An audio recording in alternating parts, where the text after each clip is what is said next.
ambapo mhandisi mshauri Mali Consultant ameshindwa kuongezewa mkataba wa muda wake wa kuendelea na kazi katika mradi huu kutokana na mfululizo wa makosa ya kiutendaji katika kazi hii. Mheshimiwa Mkuu wa Mkoa, mradi wetu uliotarajiwa kutumia bilioni 2.8 lakini kutokana na makosa ya kitaalamu yaliyofanywa na mshauri wakati wa maandalizi ya nyaraka pamoja na usimamizi usioridhisha ilipelekea mradi huu kuwa na ongezeko la gharama la shilingi bilioni 1 ambao ni zaidi ya 36.4 ya gharama. Hii cost inakuwa ya nani? Kitaalamu. Ni Majere. Ni Majere. Kwa hiyo mtaalamu anapewa kazi anaharibu afu mwajiri anabeba cost.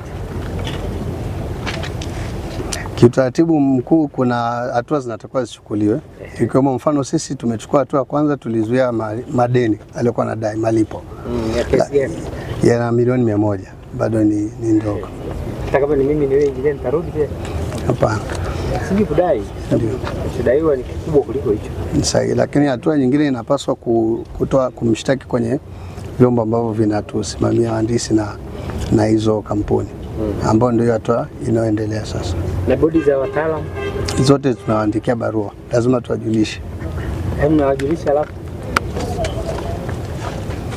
Yaani tunataka kujua sisi wananchi wa Chunya kwamba kama aliyecheleweshea mradi ni mtaalamu wa kitu fulani, basi na sisi Mera analifaji hiyo hasara yetu. Sasa sio sawa, tunataka tuone hatua ambazo mmechukua zituridhishe kwamba hela ya Mheshimiwa Rais haijapotea. Kwa sasa Mheshimiwa Mkuu wa Mkoa, hatua ya kwanza tuliyofanya ndio hiyo ya kimkataba. Ya kwanza tulizuia malipo, lakini ya pili tunatoa taarifa kwa kushtaki kwenye bodi zile, na baada ya hapo sasa tutaangalia kulingana na taratibu za kimkataba na mwanasheria atatusaidia ili kama kuna compensation.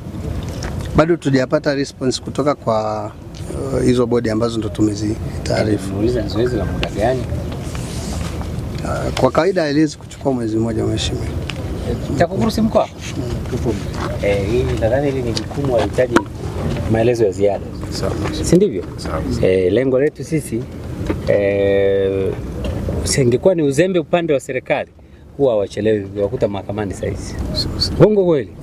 Kwani sisi tunavujivutavuta? Inaanza kutengenezea maswali mengi zaidi kuhusu uwajibikaji wetu kwenye dhamana tulizopewa hususan kwenye fedha za serikali. Hichi kituo kinaisha lini? Hatua ya kwanza ambayo itakuwa ikamilike mwezi huu wa pili mwishoni, lakini kwa sababu ya hizo addendum na vitu vya utaratibu wa kimkataba tunategemea kuongeza mkataba mpaka mwezi wa 6 mwishoni, miezi miwili kwa ajili ya hizi kazi za external works ambazo tuliwaelekeza wasizifanye mpaka tutakapokamilisha. Tarehe wametoa wao. Naomba mshirikiane mmalize hili tatizo. Nataraji nikitafuta namna ya kuja Chunya na kuja kukuta stendi imekamilika. Sasa. Asante. Kwa structure hizi hapatakiwi kuwa kazi ya muda mrefu. Haitakiwi kabisa kuwa kazi ya muda mrefu, na palipobakia ni padogo. Shirikianeni muone mnamaliza kwa wakati. Wananchi nao wapate na wao waone kabisa, bwana rafiki yangu Batenga amepata, tunakaa naye mtaa mmoja. Mbeya oye. Tukifanya mchezo watatoka watu Mbeya waje wafanye hizi biashara. Si kosa, lakini lazima wenyeji wafaidike na matunda ya shughuli iliyoko kwao. Mbeya oye. Tumeelewana hilo kabisa. Kwa hiyo nikija nikuta tu hapa ni mwenyekiti wa halmashauri na wanakupigia na RC kuna kibanda chako hapa, tafadhali.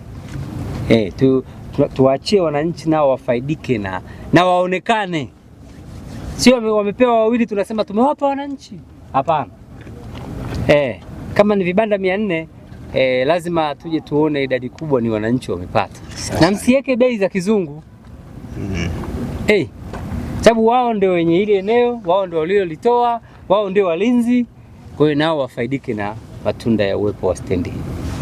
Kwa maendeleo ya sekta ya utalii na huduma za hoteli nchini, Parrot Hotel iliyopo Kaloleni katikati ya jiji la Arusha ni fahari ya Tanzania. Ina bwawa la kisasa la kuogelea na kupumzika kwa watu wa rika zote, mapokezi yenye ubora.